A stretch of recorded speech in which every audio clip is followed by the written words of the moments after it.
What do you mean by K, V, and U-shaped economic recoveries?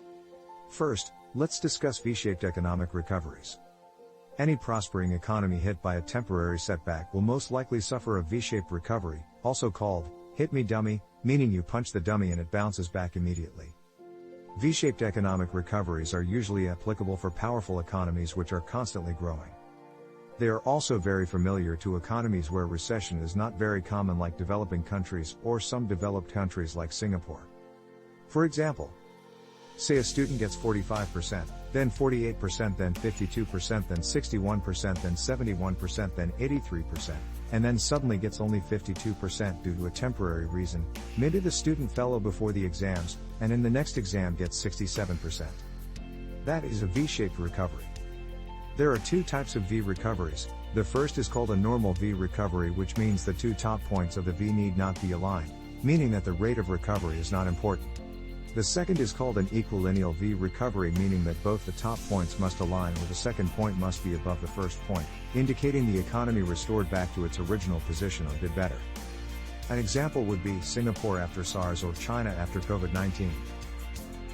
This is a normal V recovery where the 2 points on the V don't align and the second point is lower than the first point, indicating that though the economy recovered, the original boom time is gone.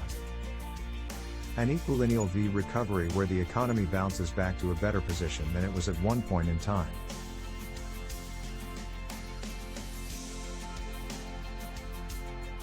Now let us consider a U-shaped recovery. When a stagnant economy, where the growth was steadily declining for a multitude of factors, like the global slowdown or poor economic policies, is hit by a singular event like COVID-19. The slow downward curve becomes steeper and hits a bottom point.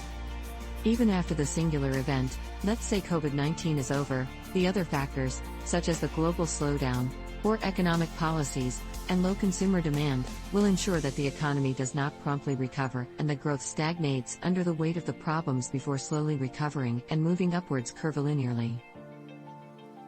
Many developed countries affected by COVID-19 will follow the U-shaped recovery as their economies have other problems such as the global slowdown for several months. A U-shaped recovery takes much longer than a V-shaped recovery. For example, the US or UK will recover in a U-shaped manner with a stagnant bottom lasting between 2 to 4 quarters at least. Now let's consider the worst of the worst, a K-shaped recovery. Unstable economies that are very poorly differentiated and highly uneven, with segregation between different economic categories being openly clear, will follow divergent paths for recovery. This is a K-shaped recovery where you can see a divergence from February to March in 2020. There is a different growth among large cap and small cap. Likewise, there are many handles to the K.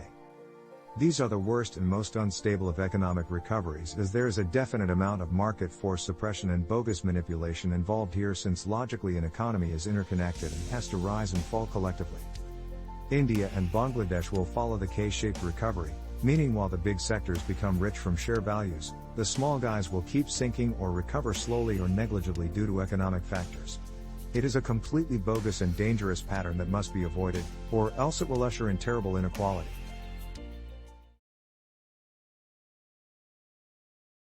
Please subscribe, like and share. It really helps us out, and hope to see you next time.